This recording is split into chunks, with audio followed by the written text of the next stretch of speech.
Phil, do you want to come back on any of those points? Thank you very much, Chairman. First of all, if you have a democracy, you have to be accountable. And you elect the people that are in Parliament or in local government. That's the essence of accountability, and they have a term in office. And you decide whether they're going to stay there or not by elections. What I'm concerned about is the institutional reform about what they do when they're elected. And local government has no power effectively. It's all vested in the city manager or the county manager. National Parliament, all the power is vested in the executive, to the exclusion of a proper participation by the parliamentarians. And if you want to change that, it's changed by the people. And I think Jerry mightn't have understood that it's a referendum will decide all of those matters on a Constitution Day. You know, that's the people, not the top brass here. No, I didn't interrupt you now. I didn't interrupt you. I didn't interrupt you. Like, we have been in government, I suppose, for 18 years out of 80, so we don't get too many opportunities in order to implement any reform. But we're doing our best on this occasion. And we've been to the forefront in setting out political reform long before it was fashionable by anybody. It was treated very cynically initially. Now it's all fashionable. So the Citizens' Assembly cannot either be independent of Parliament. It cannot stand alone. It must be accountable to somebody.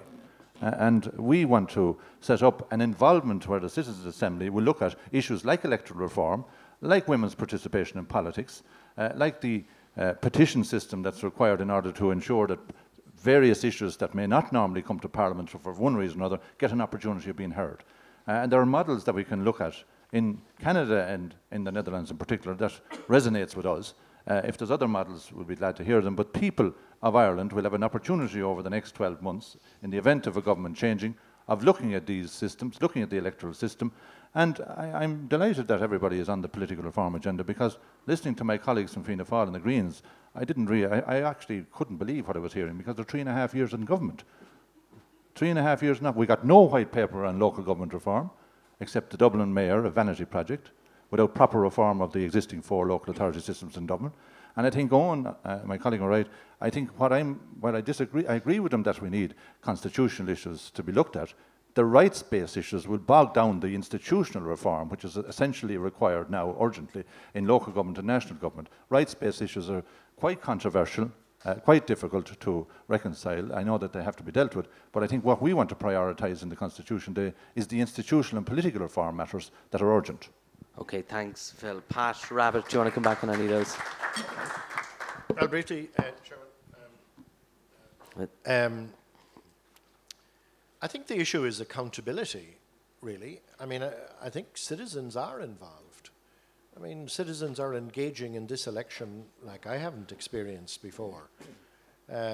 Turnout is quite high in this country. People are reasonably literate in politics terms. I think it is the institutions that are not functioning. And that's why the focus of our proposals is to address the institutional defects.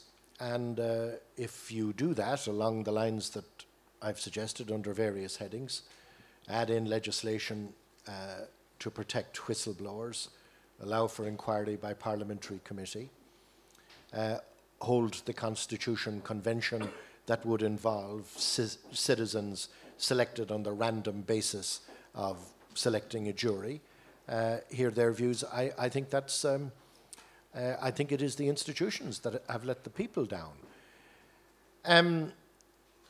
It requires a certain suspension of disbelief at a meeting like this talking about reform, because I almost left before the meeting got underway when someone said that Fianna Fáil are very strong on Oireachtas reform.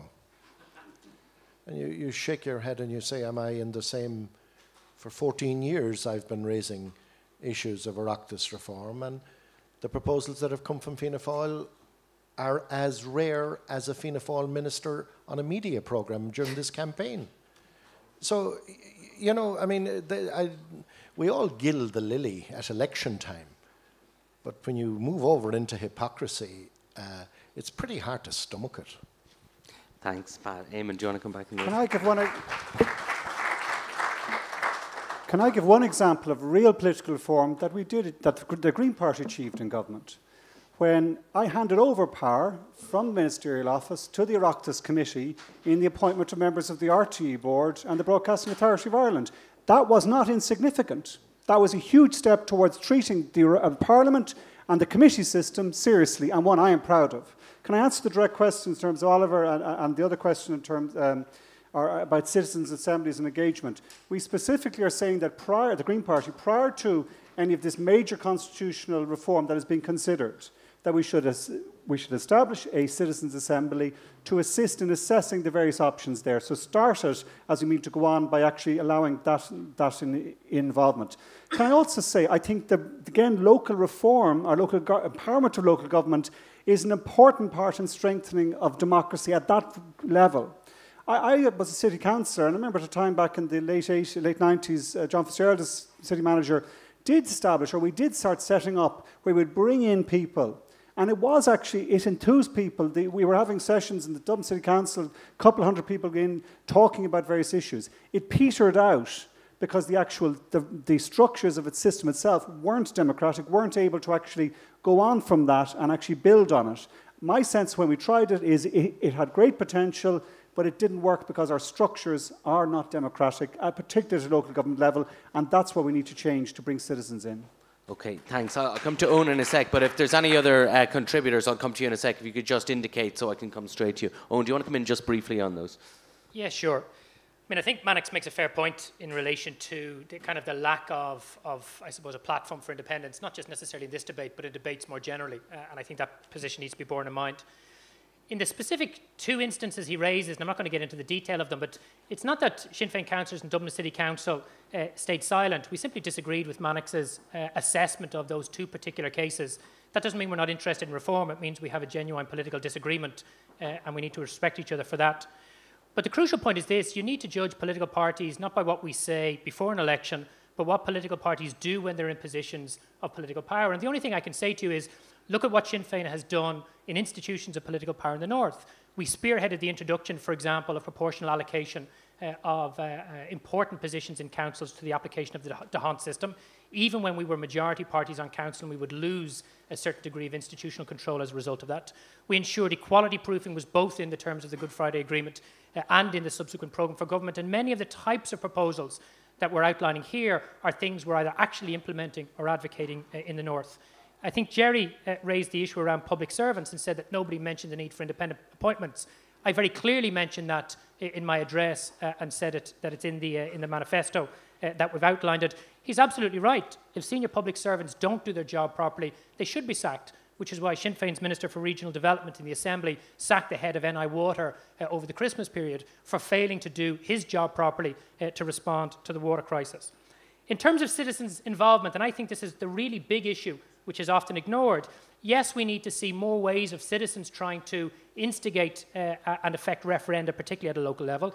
Participatory budgeting is probably the most important form of control that you can give citizens, because they actually get to decide how their money is spent at a local level. It's practiced in about 200 municipalities around the world and has proved to be very, very successful. And in terms of Seanad reform, it's not the case that Sinn Féin simply advocates the abolition of the Seanad. 2003, we outlined very detailed proposals for the reform of the Seanad. And what we've said in this election is as follows: abolish the Seanad in its current form. And in the context of the Constitutional Convention that we've outlined, which would include not only legislators and lawyers and experts, but civic society organisations and citizens, seriously consider the value of a second tier of government to try and represent the broad interests of civic society. My last point is this: the best way to address citizens' involvement is around turnout. And Pat will know from Glendorchan, where we live, is that in the working class areas, 45% of people vote. So in terms of getting citizens involved, the most urgent thing we need to do for people from low-income backgrounds and for young people is get them engaged so they're voting at the levels of the rest of society, which is up to 65, 70%. If we can't get people from low-income backgrounds or young people to vote, then citizens' involvement means nothing at all. Okay, thanks, Owen. I'll come back to Avril now, and then we'll take a few more comments from the floor before we wrap up. So just briefly, Avril, if you would. Okay. Thanks. It is working yet? I suppose just to respond on the point that about the fact that we're putting forward reform proposals now, of course they should have been done before now. But the reality is, and let's be honest, you know, in terms of people sitting on this panel, this is the first election where every party has published reform proposals. Phil's referring to the fact that Fine Gael proposed a year and a half ago to abolish the Seanad. Now, I mean, that's fine, and your leader walked into a dinner, you know what I mean, made a big announcement saying that he was going to abolish the Seanad, but I've already outlined in my contribution why I don't think that that is actually the kind of reform that's needed. I think the entire political structure needs to be changed, not just announcing kind of a quick headline of saying that you're going to abolish one house. And the reality is that this is the first time that all parties have actually put forward those proposals. It's as things, I guess, and it's the first time there's been that kind of public appetite that I've felt actually where people are engaged with the need for reform. And I think it's unfortunate reality that as things in the country were going well, the economy was booming, that there was maybe there was like kind of a less of an interest actually amongst the public on scrutinising parties and what they were doing and looking at our political process.